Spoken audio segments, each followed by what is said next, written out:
Abrindo aqui o Plantão Médico Bandeirantes de hoje com o Dr. Nelson Liboni, já na ponta da linha aqui conosco, ele que é cirurgião geral, com atuação em cirurgia geral no aparelho digestivo e coloproctologia. Tudo bem, doutor? Seja muito bem-vindo, prazer enorme, hein? Bom dia, Danilo. Obrigado pelo convite. É um prazer estar aí junto com você. Dr. Nelson Liboni está aqui para falar sobre doenças do fígado que vão muito além da cirrose e das hepatites também, não é? Vamos tratar sobre esses assuntos, claro, sobre essas doenças, mas vamos começar falando por uma que está na moda, não sei se está na moda, todo mundo tem esteatose hepática, doutor? Isso é uma pergunta bacana que você fez, porque normalmente as pessoas acabam indo no consultório médico, fazem um ultrassom e descobrem que elas têm esteatose hepática ou aumento do fígado por gordura, né? E aumentou muito a incidência, né? Se você pegar a estatística dos exames que a gente pega no consultório, quase 30% acabam tendo isso, principalmente pelo sobrepeso, né? E as pessoas estão mais sedentárias e tudo mais, e isso tem aumentado bastante a incidência. Então, realmente está na moda por causa do estilo de vida que a gente está tendo agora, né? A gente está mais sedentário, nós estamos comendo errado e estamos bebendo mais e estamos tendo outros problemas, né? Então, está na moda sim. Bom, então explicar direitinho aqui para o nosso ouvinte. Esteatose hepática é o acúmulo de gordura no fígado, é isso, doutor? Isso. Então, a esteatose hepática, ela é um aumento dessa gordura no fígado, seja porque você teve um sobrepeso, isso faz com que haja uma sobrecarga de gorduras nesse órgão, seja por aumento de bebida alcoólica, seja por alguns medicamentos, assim, o que é importante a gente classificar essa gordura no fígado. E por que é importante não só falar que está na moda, mas o que até a importância dessa entrevista é nós sabermos que a grande maioria das esteatoses são benignas, mas existe a possibilidade, em alguns casos, dessa esteatose hepática, que essa gordura começar a gerar um processo inflamatório no fígado, que a gente chama de esteatohepatite, que pode evoluir para uma fibrotização do fígado, e pode evoluir para uma cirrotização. Então, por isso que é importante, quando a pessoa vai no médico e é encontrado essa esteatose, essa gordura, fazer alguns exames, né, e junto com a história clínica, averiguar para ver se essa gordura está gerando processo inflamatório e se isso daí está evoluindo para um quadro mais grave, né? Para você ter uma ideia, nos Estados Unidos, a gente chama de síndrome de Nash aqui também, o processo inflamatório e acaba evoluindo para cirrose e são assim, a segunda maior causa de transplantes de fígado nos Estados Unidos após hepatite C. Então é algo que realmente tem que ser investigado, porque essa gordura nem sempre ela é tão benéfica assim, ela pode gerar um processo inflamatório, Danilo. Ô, doutor, e a esteatose hepática ela é dividida por graus, não é isso? Ela tem a Sim. não alcoólica, alcoólica, grau 1, 2, 3, 4. Qual que é a diferença, doutor? Então, a esteatose que você falou por graus é feita pela medição pelo ultrassom, que é o exame mais simples de se fazer o diagnóstico. É muito tranquilo. E lá você vai ter uma esteatose grau 1, 2 e 3, se é leve, moderada ou grave, de acordo com a quantidade de gordura que você tem. E em relação à outra classificação que você colocou, existe a esteatose alcoólica e a esteatose não alcoólica. E ela é relacionada muitas das vezes à resistência periférica à insulina, ou seja, do paciente que tem pré-diabetes e vai ter diabetes tipo 2, que também está aumentando a incidência pelo que nós falamos agora, né? O estilo de vida, o sobrepeso, falta de atividade física. Então, ela é dividida nesses itens, tá? Então, a esteatose mais comum que nós temos hoje chama esteatose hepática não alcoólica do diabético. Doutor, quando eu perguntei se todo mundo tem esteatose hepática, é porque mesmo pessoas magras, sem alteração de colesterol, de glicemia, elas podem também desenvolver quadros de esteatose hepática, não? Sim, sim, porque assim, uma das causas, às vezes, é pela própria predisposição a diabetes tipo 2, né? Então, é uma característica genética, por algumas outras doenças, né, genéticas, como hemocromatose, quando a gente absorve mais ferro do que deveria, a gente acaba depositando em algumas órgãos como fígado, miocárdio e pâncreas. Pode ser por doença de Wilson, que é uma metabolização de cobre. Então, existem outros fatores que dão isso, né? Então, até o álcool, né, como nós falamos, quando não está nessa classificação, ela também é algo para se pensar. Atinge mais homens, mulheres, ambos? Olha, atinge mais mulheres, né? Mas é quase igual a proporção, né? É quase igual a proporção. E, assim, hoje está aumentando o nível de esteatose em mulheres, porque as mulheres elas estão com um estilo muito parecido com alguns péssimos hábitos que nós homens já temos há muito tempo, né? Então, entre elas, ingerir álcool em quantidade, né? Então, a mulher, pra você ter uma ideia, quando a gente bebe, o álcool ele é absorvido grande parte no intestino delgado, uma parte no estômago e em outras partes do intestino. E o homem, ele tem uma enzima que neutraliza esse álcool e a mulher tem menos, e a mulher tem menos álcool no corpo. E isso acaba afetando, de uma maneira geral, o fígado também. Então, a gente tem visto o aumento da incidência em mulheres, não só por sobrepeso, pré-diabetes, alimentação errada, mas pela ingesta maior, né? A gente não recomenda que se beba muito álcool, né? A gente tem até uma medição que a gente faz, que a gente orienta as pessoas a não abusar da bebida alcoólica.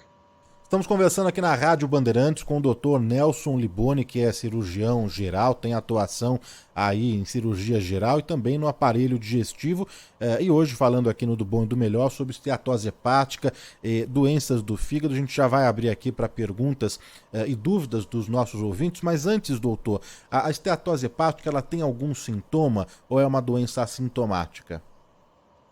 Olha, Danilo, isso é importante também você falar, porque a grande maioria são achados de exame, tá? Então, você vai no médico, faz ultrassom, ou você tem alguma alteração discreta das enzimas hepáticas e é feito a investigação.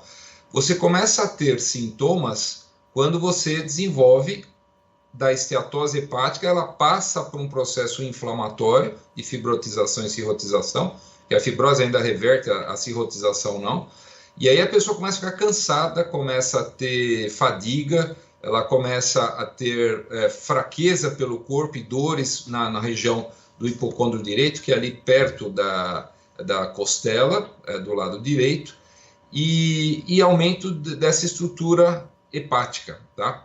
Então, esses são os sintomas. Nos quadros mais avançados, Danilo, isso daí vai repercutir com a pessoa ficando ictérica, amarelinha, o xixi fica cor de guaraná, né? Fica escuro, as fezes podem clarear e você pode ter até acúmulo de líquidos na barriga, que a gente chama de ascite, e você pode ter alterações de comportamento pela falta de funcionamento hepático, então já em quadros mais avançados. Mas a grande maioria no começo são assintomáticas. Então o diagnóstico mesmo só feito por exames de rotina, laboratoriais e principalmente aqueles de imagem, então, doutor? Sim, os métodos de imagem, quando a gente faz ultrassom e a gente descobre que o paciente está acima do peso, a cintura abdominal do homem está maior que 108, da mulher está maior que 88, ele tem histórico de pré-diabetes ou diabetes na família, ele tem alteração de triglicérides e colesterol, além desses métodos de imagem, nós podemos fazer biópsias, né, quando a gente suspeita que isso pode evoluir para algo mais grave. E existem hoje exames bem interessantes, uma delas é um ultrassom mais específico, que a gente mede a quantidade de fibrose e gordura, e a gente tem evitado algumas biópsias, né? Então, a biópsia serve, por exemplo, para nós, para saber se o doente está cirrotizando ou não, mas não serve, às vezes, para fazer o diagnóstico, porque muitas vezes o que acontece na gordura causada pela pré-diabetes e excesso de peso, ela é muito parecida com álcool, então é importante. Sempre quando a gente faz as investigações, Danilo, além do ultrassom e da história clínica, averiguar se o paciente não tem hepatite C, hepatite B, se ele não tem uso de álcool e assim por diante. A história clínica é fundamental. Então, é um combo de exame clínico, história clínica e de exames de imagem.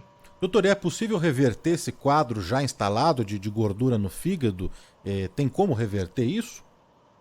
Ah, tem, olha, Danilo, assim, a gente sempre fala que medicina, quando a gente chega antes do problema e reverte, a gente consegue evitar sequelas, tá? Então, se chega alguém jovem que já está com excesso de peso, tem gordura no fígado, está com aumento da cintura abdominal, tem todo um histórico, nós vamos fazer esse paciente emagrecer, tá? Vamos fazer que ele realize exercícios físicos e vamos diminuir o máximo possível de ingesta alcoólica. Então, só de você perder 6 a 10% do teu peso já faz uma diferença tremenda, tá? Então, isso é uma coisa importante. Quando você está na fase, Danilo, que já virou esteatohepatite, aquilo que a gente estava falando anteriormente, e já tem uma fibrotização, existem alguns medicamentos que nós colocamos, né? E a gente consegue parar o processo ou até reverter.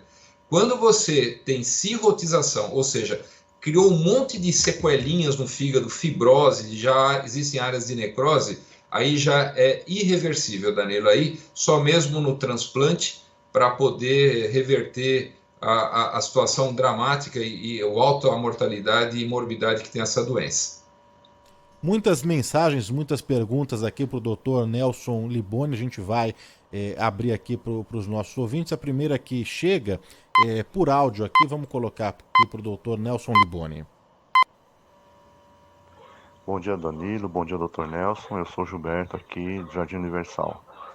A minha pergunta, doutor, quais os alimentos são recomendados para quem tem problemas no fígado e quais os alimentos devem ser evitados? Muito obrigado, um abraço a todos.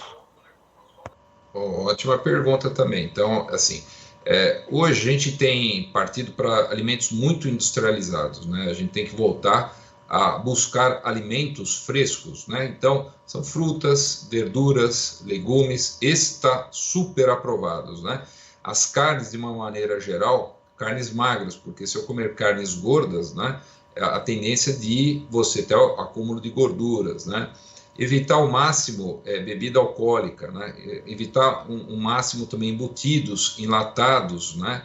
Então, esses produtos devem ser evitados. Quanto mais eu tiver uma alimentação adequada, mais eu vou estar protegendo o meu fígado, porque a gente tem que lembrar que o fígado da gente é um filtro. Então, quanto mais eu sobrecarregar esse meu organismo com produtos industrializados ou produtos tóxicos, mais eles vão sofrer. Então, por isso que a gente sempre fala para fazer uma comida, tentar uma comida caseira, uma comida menos industrializada, que isso vai ajudar muito. Inclusive, essa comida melhora a flora intestinal, e essa flora intestinal ela é responsável pela saúde do nosso organismo.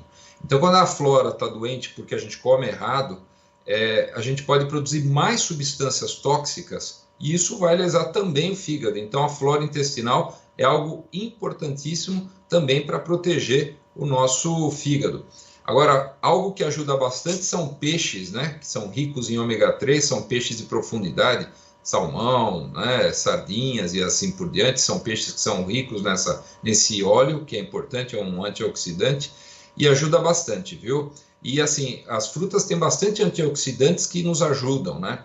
Agora, fazer uso de vitaminas não há necessidade. Se o senhor tem uma dieta com um prato colorido, cheio de frutas, com qualidades diferentes e cores diferentes, eu estou suprindo quase todas as minhas vitaminas. Então, não há necessidade de suplementação, tá bom? Doutora, a Isabela Simonetti, ela pergunta aqui sobre aquele estudo, não é, que se traçou aí o limite de consumo de álcool, né, para mulheres, né? É diferente o limite para homem, para mulheres? Tem diferença aí entre os sexos, doutor?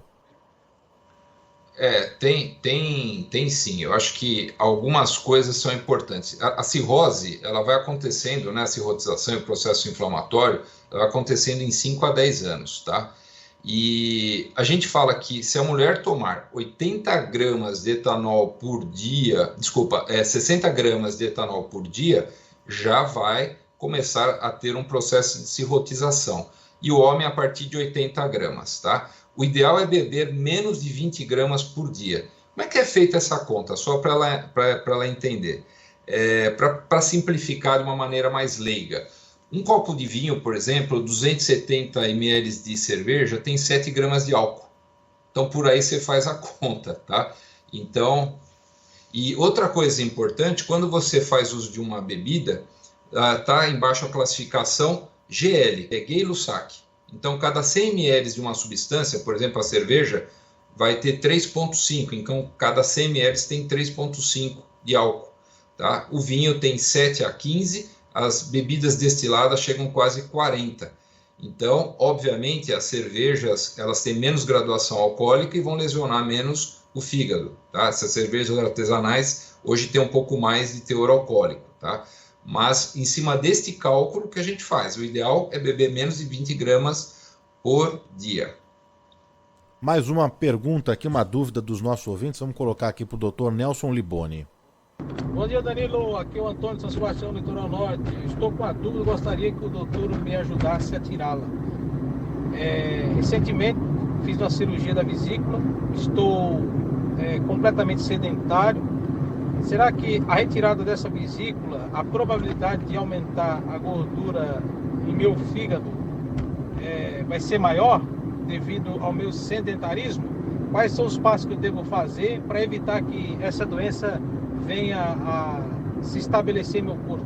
Bom dia. Bom, isso é uma pergunta comum que o pessoal faz. Normalmente, quando as pessoas têm problema de vesícula, seja por cálculo ou vesícula preguiçosa, que é a discinesia, os pacientes têm uma dificuldade muito grande de se alimentar adequadamente, então elas têm uma restrição. E quando elas operam, elas acabam não tendo mais o problema e, de uma certa maneira, elas acabam engordando, né? E o fato de engordar faz com que haja mais depósito de gordura e haja mais predisposição aí a diabetes tipo 2. Então, o primeiro passo é não abusar dos alimentos, né? Principalmente gordurosos, como nós falamos, fazer uso de alimentos mais naturais e fazer exercício. Então, esse é o primeiro ponto. Agora, em relação à vesícula, isso é um questionamento que as pessoas fazem. Será que a retirada da vesícula vai aumentar a gordura no fígado por algum problema metabólico interno? Não, porque assim, a vesícula ela é um reservatório, quem faz tudo é o fígado. Então, quem não operou a vesícula e não tem problema, 50% da nossa bile fica em jejum guardada na vesícula e 50% vai para o tubo digestivo. E quando eu me alimento, tá?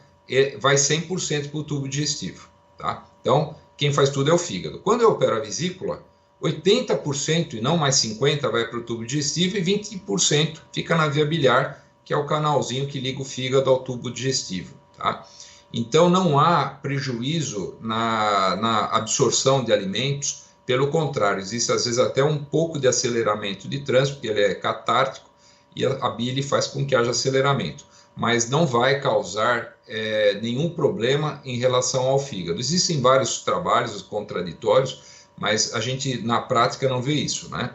E o importante, a gente está falando, se você tiver pedra na vesícula, é melhor operar, né? Porque o risco de colestite, pancreatite, conangite é alto, né? E a mortalidade associada também. Mais uma pergunta aqui, uma dúvida dos nossos ouvintes para o doutor Nelson Liboni. Bom dia, meu nome é Rui, eu sou de Piranga. A utilização de vitamina E, 800 miligramas por dia, está indicado para esteatose hepática, doutor? Ah, sim, é o que a gente falou, a vitamina E ela está principalmente em peixes, né, como que a gente falou, sardinha e salmão. E ele é um antioxidante importante, a gente usa isso para algumas doenças inflamatórias intestinais, como a retocolite, por exemplo, e Crohn, ajuda bastante no tratamento, e ajuda também a diminuir o processo inflamatório. A gente só tem algumas restrições quando o paciente já tem a diabetes instalado, que pode causar alguma descompensação. A gente tem que diminuir a dose ou às vezes até suspender para não ter alteração nos níveis. Doutor, o Eleonardo Lima de Oliveira, de Cubatão, mandou mensagem aqui de texto perguntando o seguinte: eu tenho esteatose hepática, comecei a fazer uso de vinagre de maçã orgânico diluído em 1,5 litro de água. Ele toma 100 ml desta mistura 2 vezes por dia, e todos os dias desde o dia 26. E ele pergunta se tem efeito real na diminuição da gordura do fígado este consumo aí associado de vinagre diluído na água. Olha, assim, o que funciona mesmo para diminuir a gordura do fígado é nós tratarmos o sobrepeso, nós evitarmos esses alimentos que não são bacanas para o fígado, que é o nosso filtro, fazer exercício físico e manter as taxas glicêmicas, as taxas de colesterol e triglicérides e de pressão controladas, e até para a gente não ter complicações. Em relação ao vinagre, não há muita diferença, tá? Então, quanto a isso, existem alguns trabalhos que eu até li, mas no dia a dia nosso do consultório, pouca diferença vai fazer. O Osmar, de São Bernardo do Campo, Danilo, pergunte ao doutor se a esteatose hepática, uma vez instalada, é passível de regressão e qual seria o tratamento se apenas medicamentoso. Então, nós falamos anteriormente, né? Então, enquanto você está numa fase sem fibrotização, tá? Que você faz ultrassom específico ou ressonância e verifica que não tem fibrotização, não há necessidade de remédio nenhum. É dieta, exercício, tá? E emagrecimento. Na fase de fibrotização, existem alguns medicamentos, como o ácido ursodeoxycólico, que a gente usa para diminuir, ele serve como imunolador, tá? Ele serve para diminuir o processo inflamatório. A metformina é também uma saída que a gente usa principalmente para pacientes com resistência periférica à insulina. A pioglitazona também é um remédio que é para resistência periférica da insulina, tá? Existem outros estudos, existem alguns estudos importantes, principalmente em células-tronco, tá? Estão em andamento. Em alguns estudos também em relação às células que produzem a fibrotização, tá? Que estão em curso ainda, são algumas coisas bem promissoras nessa área. Agora, quando está a fibrose já instalada com cirrose, infelizmente, acompanhamento, o doente vai ser um hepatopata eterno, né? Então não tem como, ele vai ter que fazer o transplante. E aí, por incrível que pareça, isso é muito comum, não só no Brasil, fora também, nos Estados Unidos, as pessoas às vezes transplantam e infelizmente elas estariam curadas, né? Mas elas continuam repetindo os erros anteriores, aumentando o peso, bebendo, comendo errado, e volta a fibrotizar mesmo o fígado transplantado, tá? Então, eu acho que a rotina é essa, tem que chegar antes da fibrotização. No período de fibrotização, a perda de peso e acerto já ajuda bastante, e quando já tem a cirrose, aí realmente não tem muito o que fazer, a gente tem que tratar as complicações pertinentes, né, da cirrotização. Tem mais uma pergunta aqui para o doutor Nelson Liboni, vamos ouvir. Bom dia, Danilo, bom dia, doutor. José Alexandre, Cidade Dutra. Eu sempre ouvi falar que o fígado às vezes pode ser atacado também porque a gente toma um remédio para tal doença. Ok. E isso aconteceu comigo. Eu fiquei muito assustado. Um remédio para fungos, micoses, né? Mas me fez muito mal. Todos os médicos fazem essa análise, que nem no meu caso, não perguntou se eu bebia, eu bebo, não perguntou se eu fumava, eu fumo. E olha, eu fiquei muito assustado, fiquei até amarelo, viu? E eu já tive hepatite certa vez. Então, eu acho que assim, é importante, toda vez que for no médico, você tem que fazer, quando você indica um remédio, a gente tem os efeitos bons e ruins, e é óbvio que você coloca numa balança e é impossível algum remédio não causar algum efeito colateral, né? Infelizmente, faz parte aí, e alguns pacientes vão responder muito bem, outros vão responder mal, e outros nem vão ter interação com a medicação. Então, isso quando a gente dá uma medicação, normalmente, é pela média populacional. Quantas pessoas se deram bem com a medicação e não tiveram efeitos colaterais? Então, infelizmente, existe um grupo que acaba interagindo, né? Então, tem pessoas que são muito sensíveis a alguns medicamentos. Agora, quando eu tenho esteatose hepática e eu já abuso um pouco de bebida ou eu já tenho algum histórico, a gente pede para não fazer uso de medicações que têm metabolizações hepáticas, né? Uma delas, né, A gente tem o paracetamol, que a gente usa muito para febre, para dor. Esses remédios fúngicos, como o fluconazol, né? E outros, né? Então, a gente, quando usa remédio para fungos, que é no seu caso específico, normalmente o médico dá uma dose e faz um exame de sangue a seguir uma semana para ver como é que está indo a evolução deste paciente. Então, existe sim as hepatites medicamentosas, né?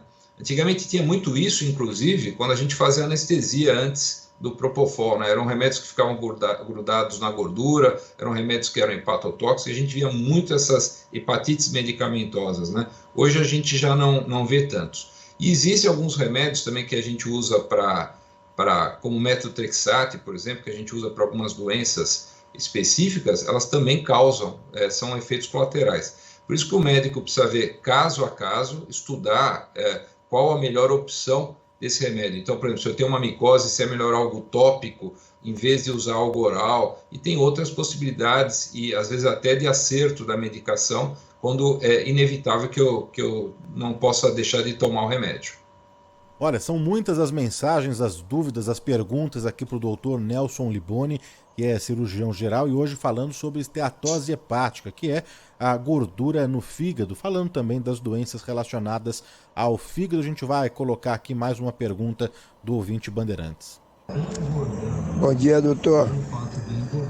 Doutor, eu tenho uma hérnia de ato. E sempre que eu faço uma refeição assim um pouco mais pesada, eu tenho muitas dores de estômago. Demora para passar. Essa hérnia tem alguma coisa a ver com as dores que dá, causando alguma coisa no estômago? Me incomoda muito. Nelson Cavalieri de Santos, bom dia.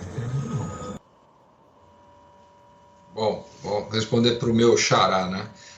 Então, Nelson, assim, a esteatose não tem a ver aí com a doença do refluxo, tá? É uma doença totalmente à parte, tá?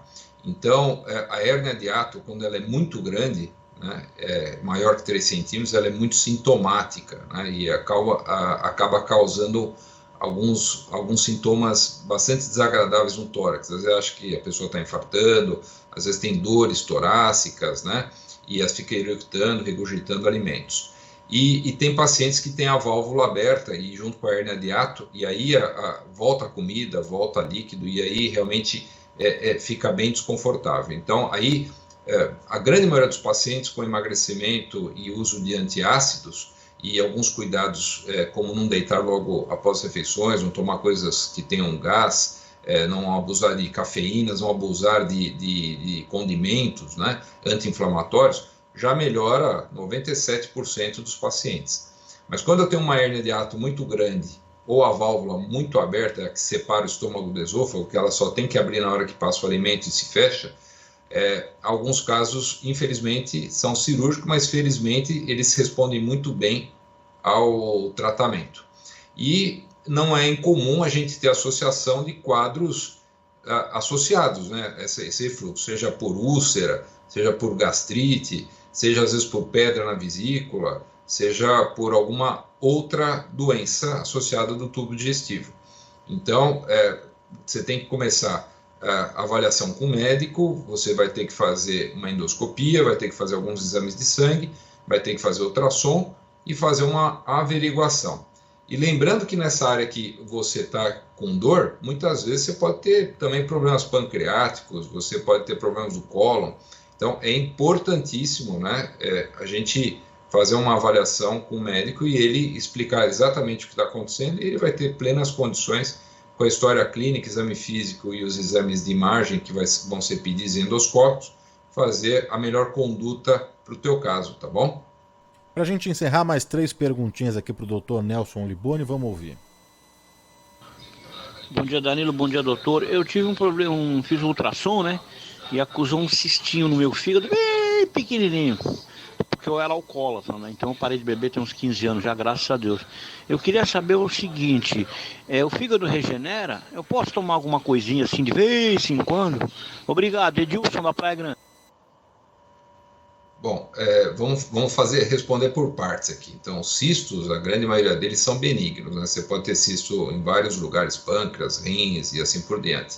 Existem algumas doenças policísticas que são mais graves e aí geram doenças severas no fígado, no rim e outros locais. Mas quando são cistos pequenos, como ele falou, isso não tem muita importância e nos exames de controle anuais vai ser feito o acompanhamento e ok. Em relação ao fato de ele parar de beber, é o que nós falamos, né?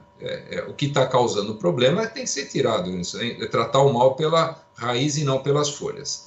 E em relação ao alcoolismo, se você bebia muito, infelizmente é que nem o cigarro. Se você começar a beber, obviamente você vai voltar a beber, né? Então, se você se livrou desse vício, o ideal é que você realmente não beba, né? Então, a gente tem essa situação social que muitas vezes você vai num lugar, as pessoas falam, vamos beber alguma coisa ou não, e às vezes a pessoa fica constrangida, tá? Então, eu falo isso até mesmo para pessoas que têm reuniões em banco e às vezes vão, ou em empresas que oferecem café. Eu falo, eu não quero tomar café porque eu tenho um problema de estômago, não vou ficar explicando. Eu prefiro água, por exemplo, ou quero um chá. Então, se eu vou numa festa e as pessoas estão bebendo, o fato de eu não beber não significa que eu não seja uma pessoa bacana. É o que a gente sempre brinca, viu? Para te puxar a orelha, se eu bebo sozinho, eu bebo com fantasmas, se eu bebo com amigos, eu estou mal de amigos, né? Então, acho que se você está numa reunião e você está bem acompanhado, aproveite e curta, não há necessidade de bebida para acrescentar mais alegria na tua vida, tá? Se você já teve problema com bebidas ou com drogas ou o que seja, não caia na tentação porque os outros estão fazendo, que você já teve um problema. Então, não vai nessa que é uma ida sem volta.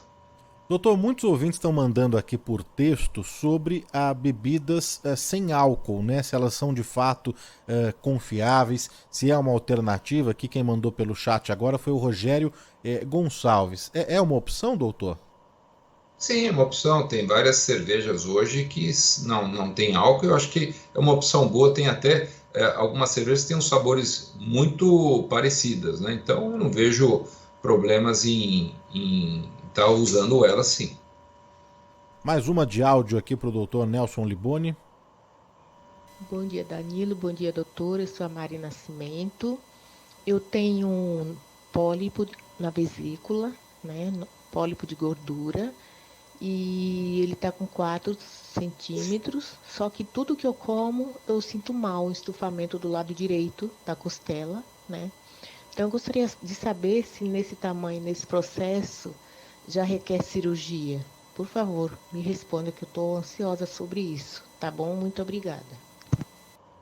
Então vamos lá, pólipo já é uma outra história. Então só para você ter uma ideia, pólipo, a origem do pólipo, normalmente 80% deles são cálculos de vesícula, tá? E eles não costumam crescer, tá? Então a gente faz acompanhamento ultrassonográfico, ele está fixo na parede da vesícula, diferente dos cálculos que estão soltos, e o organismo forma uma espécie de uma verruguinha para prender aquele cálculo que está lá. E comumente está associado à discinesia, mau funcionamento da vesícula, então por isso que às vezes é muito sintomático. E 20% são verruguinhas que crescem, e aí são adenomas, não são pedrinhas, e aí pode, infelizmente, dar origem a câncer. Por isso que a gente repete o ultrassom a cada 6 meses. Se ele estiver crescendo, a gente indica a cirurgia. Então, qual é a indicação de cirurgia clássica? Então, pacientes, não é 4 centímetros, tá? Você falou que 4 centímetros é muito grande, é 4 milímetros. Então, se eu tiver um cálculo maior que 8 milímetros a 1 centímetro, já se pensa em cirurgia. Acima de 1 centímetro, obrigatoriamente tem que se operar, porque existe risco de malignização. E acima de 2 centímetros, opere rápido, tá? Porque a chance de ser câncer é muito grande.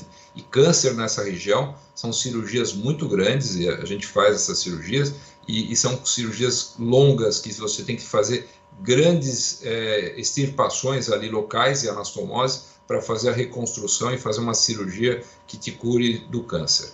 Então, esse é um dos fatos. Agora, se o doente está muito sintomático, existe uma dúvida diagnóstica, às vezes faz ultrassom, fica chamado de vesícula em porcelana, existe uma calcificação ali da vesícula, E se esse pólipo está crescendo ou está num estado duvidoso, está indicada a cirurgia, tá bom? Mas essa peça vai ser removida, essa vesícula, vai ser mandado para o patologista e o patologista vai avaliar se é um cálculo adenomatoso, que é a verruguinha que cresce, ou se isso é um cálculo de vesícula, tá?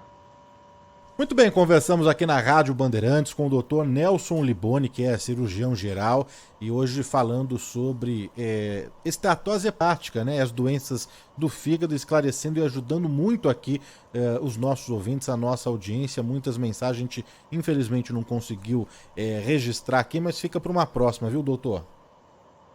Eu que agradeço, Danilo. Obrigado pelo convite. Até uma próxima. Que a gente puder ajudar, estamos juntos. Doutor, bom fim de semana, até uma próxima. Você também, um abraço. Tem agora um chamado do Trânsito, Robson Ramos. Trânsito.